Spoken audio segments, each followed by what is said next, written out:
এবার পাঠ করবেন কল্যাণ কাকু। যে অধ্যায়টা শুরু করেছেন তার শিরোনাম দিয়েছেন যুগগুরু যুগবতার। 1 নাম্বারটা হয়ে গেছিল, আজকে 2 নাম্বারটা করছি আমি। যোগী বরদাচরণের ধ্যানলব্ধ অভিজ্ঞতার কথা বলেছি। বাস্তব জীবনে তিনি শ্রী অরবিন্দের দর্শন করেননি। তেমনি বলা যায় ময়মনসিংহের যোগী শ্রীমৎ ভারত ব্রহ্মচারীর কথা। ময়মনসিংহের যোগী শ্রীমৎ ভারত ব্রহ্মচারী, এটা জানতাম না, এটা এই বইটা পড়ে জানতে পারলাম। তিনি তার শিষ্যদের বলতেন, আমি শ্রী অরবিন্দকে যে ঊর্ধ্বলোকে পাই সেখানে গেলে মহাপুরুষগণ আর ফেরেন না। তোমরা কি করিয়া ভাবো যে শ্রী অরবিন্দ আবার দেশের কাজ করিতে নামিয়া আসিবেন? তিনি আরো বলতেন, হিমালয়ের নিম্নে শ্রী অরবিন্দের মতো এত বড় যোগী আর নাই। বাংলাদেশে এবার অবতার এসেছেন, এই জনশ্রুতি ব্রহ্মচারী বাবার কানে যায়। তিনি দীর্ঘ ধ্যানের পর তার শিষ্যদের বলেন, মার খাতায় তো কারো নাম নেই, মার খাতায় একটি মাত্র নাম দেখিলাম, তিনি হইতেছেন শ্রী অরবিন্দ ঘোষ। ভারত ব্রহ্মচারীর কথা। ভারত ব্রহ্মচারী বাবা 1920 সাল থেকেই বলতেন, ব্রহ্মার মুহূর্ত নরের 60,000 বছর। ব্রহ্মার এক মুহূর্ত মানুষের 60,000 বৎসর। কিন্তু মা যখন বলিয়াছেন এবং আমাকে সে জ্ঞান দিয়াছেন, তখন তাহা হইবেই হইবে, এই আমার সিদ্ধি লাভ। আমি সেই প্রতীক্ষাতেই আছি। আমি জানি বিগত যুদ্ধে মা ইউরোপের অপক্ষাত্র শক্তির হ্রাস করিয়া এবং ম্লেচ্ছ শক্তিকে খণ্ড বিখণ্ড করিয়া ভারতে কাজ আরম্ভ করিয়াছেন। মা তাকে নাকি বাণী দিয়েছিলেন যে জগৎ কল্যাণের জন্য তিনি তাহার সমস্ত দেবশক্তি সহ পৃথিবীতে আবির্ভূতা হইয়াছেন। অচিরেই তাহার মহাপ্রকাশ ঘটিবে। কি অসাধারণ যে এই ভাবনাগুলো! মানুষের ভাবনা তো না, এরা তো দেখতে পান, একটা উপরের যে স্তরে থাকেন তারা দেখতে পান যে 1920 সালেই উনি দেখছেন যে মা আসছেন, তিনি তাহার সমস্ত দেবশক্তি সহ পৃথিবীতে আবির্ভূতা হইয়াছেন, অচিরেই তাহার মহাপ্রকাশ ঘটিবে। শিষ্য যোগানন্দ ব্রহ্মচারীকে ব্রহ্মচারী বাবা 1924 সালে বলেন যে মা তাকে বলেছেন, সমুদ্র তীরে যাইয়া একজন বড় লোকের সঙ্গে তো দেখা করিতে হইবে। তারপর নিজেই তিনি বলেন, একজনের কাছে যাওয়া মানে তাকে স্বীকার করা। মা তো আমার কোনো আধ্যাত্মিক অভাব রাখেন নাই যে তজ্জন্য তার কারো কাছে যেতে হবে। তবে তার নিজের কাজের জন্যে যার কাছে বলবেন তার কাছেই যাব। তবে একজন দেখি যার কাছে যাওয়া যায়, তিনি হচ্ছেন শ্রী অরবিন্দ ঘোষ। যোগানন্দ ব্রহ্মচারী, তার গুরু ব্রহ্মচারী বাবা, তার কথা এগুলো সবই। কয়েক বছর পিছিয়ে যায়, 1920 সালে সুপ্রসিদ্ধ লেখক ও সমালোচক ডক্টর জেমস কাজিন্স শ্রী অরবিন্দের সাহিত্য প্রতিভা শীর্ষক একটি প্রবন্ধ লেখেন। শ্রী অরবিন্দের দর্শনই ইনি লাভ করেছিলেন, পূর্বেই উল্লেখ করেছি। ডক্টর কাজিন্স লিখেছেন, প্রায় 2 বৎসর পূর্বে, 1918 খ্রিস্টাব্দে, new wedge in English literature নামে একখানি ক্ষুদ্র পুস্তক মাদ্রাজে প্রকাশিত হয়। নূতন পুস্তক প্রকাশিত হইলে যেমন সকল সংবাদপত্রে সমালোচনার জন্য পাঠানো হইয়া থাকে, তেমনি আমার পুস্তকখানিও ফরাসি ভারতের পণ্ডিচেরি শহরের আর্য পত্রিকায় সমালোচনার্থে প্রেরিত হয়। উক্ত পুস্তকের শ্রী অরবিন্দকৃত সমালোচনা আর্য পত্রিকায় সেই সময় বাহির হইতে আরম্ভ হইয়াছে এবং এখনো চলিতেছে। আজ অবধি এই অপূর্ব সমালোচনার যতখানি ক্রমশ প্রকাশ হইয়াছে, তাহা আমার সমালোচিত বইয়ের বেশ কয়েক গুণ বড়। ইহার আলোচিত জ্ঞানের তুঙ্গ শীর্ষ অনেক উচ্চে। দ্য ফিউচার পোয়েট্রি শীর্ষক এই সমালোচনা আলোচিত পুস্তকের সমস্ত দৈন্য পূরণ করিয়াছে। আমার পুস্তকে যাহার সূচনা মাত্র হইয়াছিল, এই সমালোচনায় তাহা সম্পূর্ণ সৌন্দর্যে গড়িয়া উঠিয়াছে। তাহার যে গভীরতার মাত্র উপরিস্তরটি দিয়া আমার লেখা লীলাপক্ষে উড়িয়া গিয়াছিল, এই আলোচনা সেই অতলের তল পাইয়াছে। শ্রী অরবিন্দের লেখনী আমার অনুমানগুলিকে সত্যে পরিণত করিয়াছে। আমার ইঙ্গিতের সব পত্রটুকু পায়ে মারাইয়া সে তীর্থযাত্রা সফল করিয়াছে। যাহা একসময় অন্য একখানি গ্রন্থের গুণাগুণ বিচারে আরম্ভ হইয়াছিল, তাহা ভবিষ্যতে একখানি স্বাধীন গ্রন্থে পরিণত হইবে। সেই ভবিষ্যৎ গ্রন্থখানি ভাষা সম্বন্ধে ইংরেজি গদ্য সাহিত্যের চূড়ামণির অন্যতম। কিন্তু তাহার এই অন্তর্দৃষ্টি এবং ভবিষ্যৎ দর্শনের শক্তি বা এই ভাগবত জ্ঞান সচরাচর ইংরাজি সমালোচনা সাহিত্যে কোথাও আমি আজও পাই নাই। আমার এই উক্তি স্বার্থ সম্বন্ধ দুষ্ট নহে, কারণ শ্রী অরবিন্দের সমালোচনায় আমার বইখানির নামোল্লেখ মাত্র প্রথম অনুচ্ছেদেই শেষ হইয়াছে। আমার ক্ষুদ্র পুস্তকটি এই শুক্তির বুকে ভবিষ্যৎ মুক্তার জননীরূপী বালুকণা মাত্র, রুদ্ধ উৎসের মুখে যেন আবরণের উপলক্ষণটুকু, সেই তুচ্ছ বস্তু যাহা পরম ধনের দুয়ার খুলিয়া দেয়। কিন্তু এই ঘটনায় ভারতের প্রতিভার গুপ্ত মন্দিরখানি আমাকে দেখাইয়া দিয়াছে। যে নবোন্মেষশালিনী প্রতিভা ও তত্ত্বমর্মদ ঘাটিনী কল্পনা শক্তি অতীত যুগে দর্শনের মূল তত্ত্বের অপূর্ব মহাভাষ্য রচনা করিয়াছে এবং কেবল ভারতের নহে, চীন জাপানেরও নানামুখী সভ্যতা সাধনা সাহিত্যকলা সৃষ্টি করিয়াছে, এই ঘটনায় আমি সেই শক্তির প্রকট লীলা দেখিতেছি। আর ইহাতে অনাগত কালের সাহিত্যের সেই অনন্ত প্রসার ও বিভূতির আংশিক সাক্ষাৎ পাইয়াছি। যে বিভূতি, সম্পদ ও বিস্তৃতি ইংরেজি সাহিত্যে পড়িতে গিয়া এই প্রতিভার ঋষি প্রেরণা জগতের মনোরাজ্যের একচ্ছত্র ভাগবত সাম্রাজ্য রচনা করিয়া দিবে। প্রাচ্যের সাধনায় প্রাতীচ্যের জয় যে অনিবার্য, তাহা রবীন্দ্রের যশে, সরোজিনীর মধুময় ভাবপ্রচারে, তরুণ কবি হরীন্দ্রের ইংরেজি কবিতার শ্রেষ্ঠ ভাবগিরি শীর্ষে এমন সহজ নিত্য বিবরণে সূচিত করিয়াছে। আর্য পত্রিকায় আমার পুস্তকে সমালোচনাকারীও এই বিশ্ব সাহিত্যিক মণ্ডলীর ঋষি। গীতি কবিতায় তাহার সমগ্র প্রতিভায় ইনি ইহাদের সকলের বহু উচ্চে আসীন।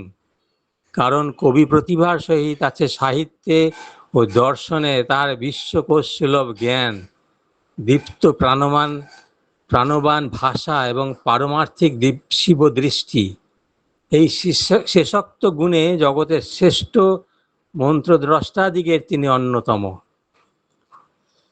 শ্রী অরবিন্দ সম্বন্ধে কি অসাধারণ মূল্যায়ন সেই সময় করে গেছেন তিনি। তার আরেকবার পড়ছি, আর্য পত্রিকায় আমার পুস্তকের সমালোচনাকারী, যিনি সমালোচনা করেছেন অর্থাৎ শ্রী অরবিন্দ, এই বিশ্ব সাহিত্যিক মণ্ডলীর ঋষি। গীতি কবিতায় তাহার সমগ্র প্রতিভায় তিনি ইহাদের সকলের বহু উচ্চে আসীন।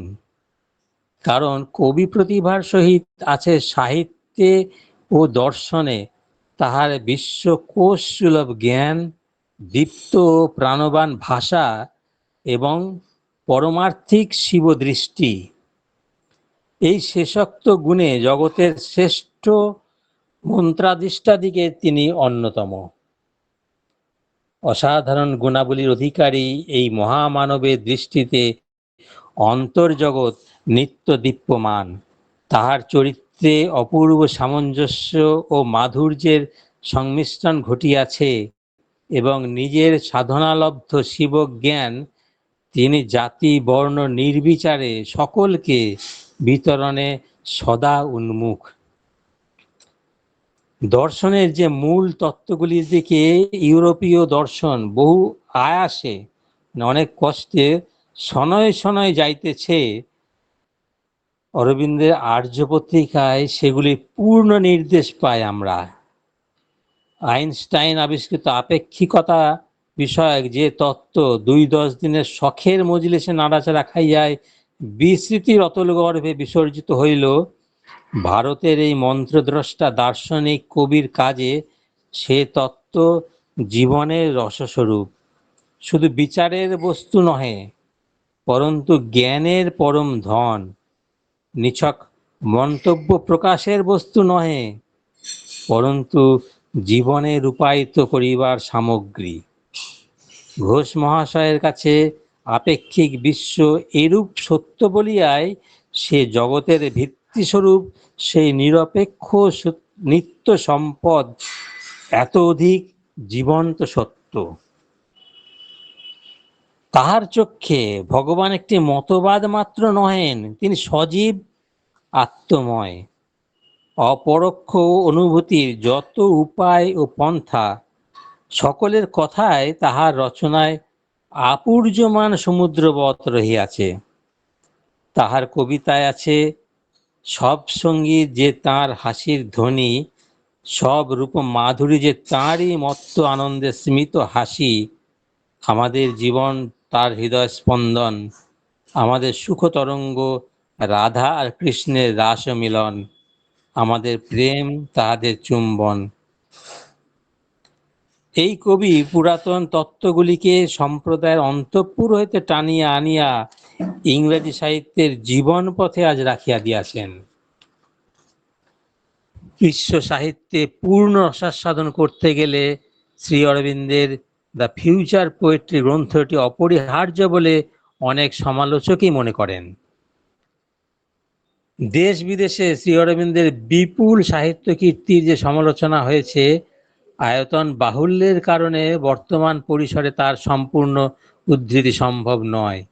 কিন্তু আনন্দবাজার পত্রিকা কয়েক বছর আগে শ্রী অরবিন্দের দ্য ফিউচার পোয়েট্রি গ্রন্থের সমালোচনাকালে যা লেখেন, প্রসঙ্গক্রমে এখানে তা তুলে দিলাম। অধ্যাত্ম সাধনার ক্ষেত্রে শ্রী অরবিন্দ দিব্য জীবনের পথপ্রদর্শক এবং আধুনিক মানুষের অধ্যাত্ম চেতনার নব প্রেরণা দাতা, কিন্তু দিব্য জীবনের মহাসাধক এবং ইহজীবনে দেবত্ব অর্জনের পথপ্রদর্শক গুরু, এই তার সমগ্র পরিচয় নয়। তিনি একাধারে ঋষি, মনীষী, কবি ও সমালোচক। অবশ্য ভারতীয় সংস্কৃতির ক্ষেত্রে যিনি ঋষি, তিনি শুধু অধ্যাত্ম গুরুই নন, তিনি ঐহিক জ্ঞান বিজ্ঞানের স্রষ্টা ও বিচারকও বটেন। তাই মহামুনি বাল্মীকি রামায়ণের ও মহর্ষি কৃষ্ণদ্বৈপায়ন মহাভারতের রচয়িতা। কিন্তু ঋষিমনের যে সৃষ্টি, তা তার সমগ্র জীবন সাধনার সঙ্গেই সংগ্রথিত। শ্রী অরবিন্দের সাহিত্য সৃষ্টি এবং সাহিত্য বিচারও তাই তার সমগ্র জীবন দর্শনেরই এক অবিচ্ছিন্ন অংশ। কিন্তু ব্যাস বাল্মীকির অধ্যাত্ম সাধনার কথা বিশেষভাবে স্মরণ না করেও আমরা যেন রামায়ণ মহাভারতের সাহিত্য রসাস্বাদন করি এবং করে পরিতৃপ্ত হই। তেমনি যারা শ্রী অরবিন্দের অধ্যাত্ম সাধন তত্ত্ব সম্বন্ধে আগ্রহান্বিত নন, তারাও তার রচনার ভিতরে যে মনীষার অভিব্যক্তি রয়েছে, তা আস্বাদন করে তৃপ্ত ও উপকৃত হতে পারেন।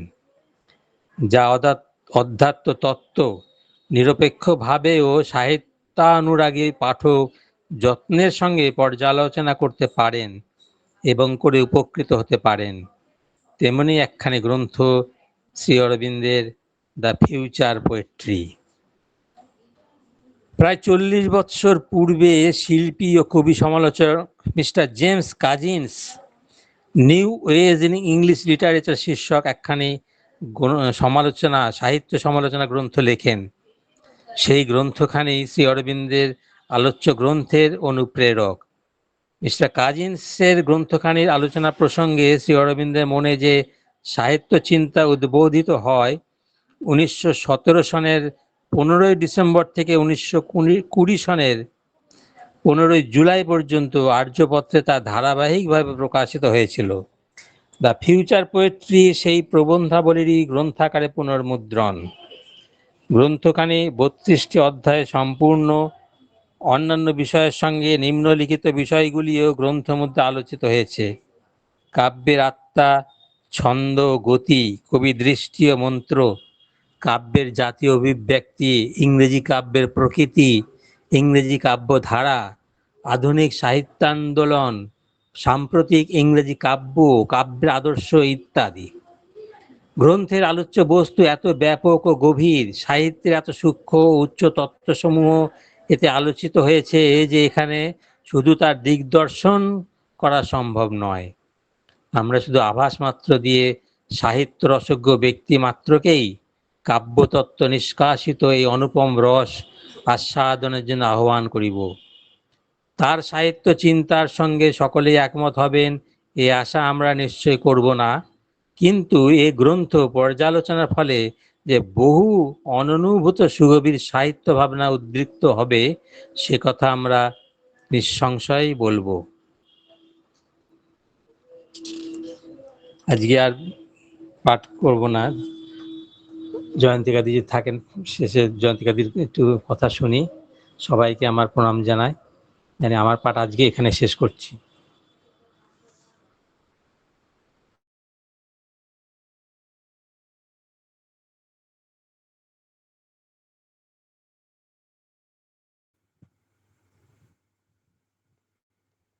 জয়ন্তিকা মাসি মানে মনে হয় আজকে আর উপস্থিত নেই, 9টাও প্রায় বাজতে যায়। মা ও প্রভুকে প্রণাম জানায়, ধন্যবাদ জানায় যারা এই পাঠচক্রে অংশগ্রহণ করলেন। প্রত্যেককে অসংখ্য ধন্যবাদ জানিয়ে, মা ও প্রভুকে প্রণাম জানিয়ে আজকে আমাদের পাঠচক্রে এখানেই বিরতি টানছি। জয় মা, জয় শ্রী অরবিন্দ।